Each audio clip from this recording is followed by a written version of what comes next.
Good morning guys. Yung okra may bunga na siya maliit. Ayan.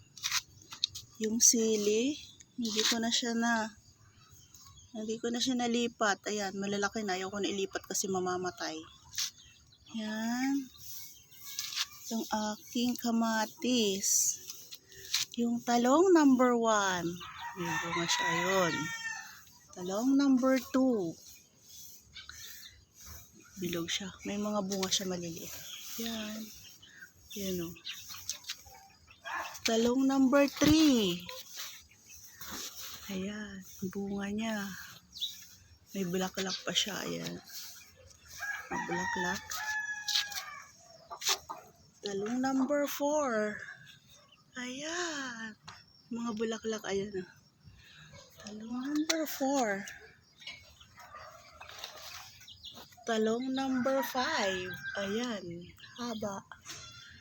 Number 6. Talong number 6. Number 7. Ayan. Kakatuwa lang.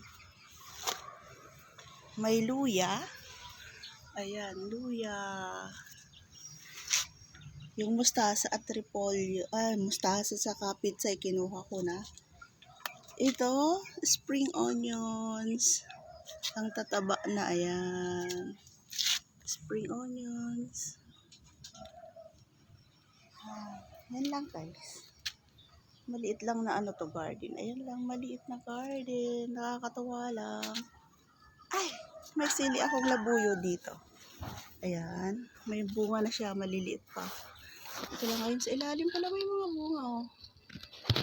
Ayan, siling labuyo. Maliliit lang bunga. Yan lang guys.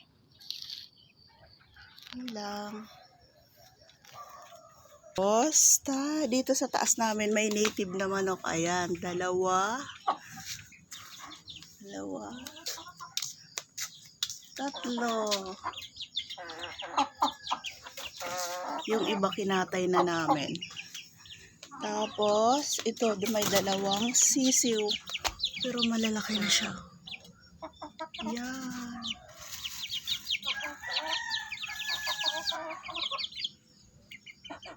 Yan sila.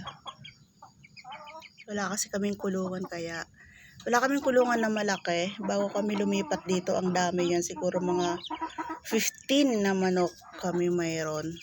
So, kinatay na namin kasi wala kaming kulungan dito sa taas. Yan lang, ginawa lang namin yung kulungan.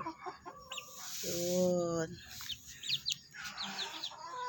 Ang saya lang. Ganyan lang kalaki yung garden sa kanto dito sa kanto sa taas. Ang ginawa ko. Tapos yung mga tinaniman ko, yung mga plastic soil na lupa, yun ang ginawa kong nilagyan ko ng lupa. Ayan na siya. Ayan. Kakatuwa lang. Kukunin ko na yung malaking talong doon kasi baka magulang na siya. Sayang naman. Yung unang kinuha ko, prinito ko na. Masarap siya. Yan lang guys. Merry Christmas!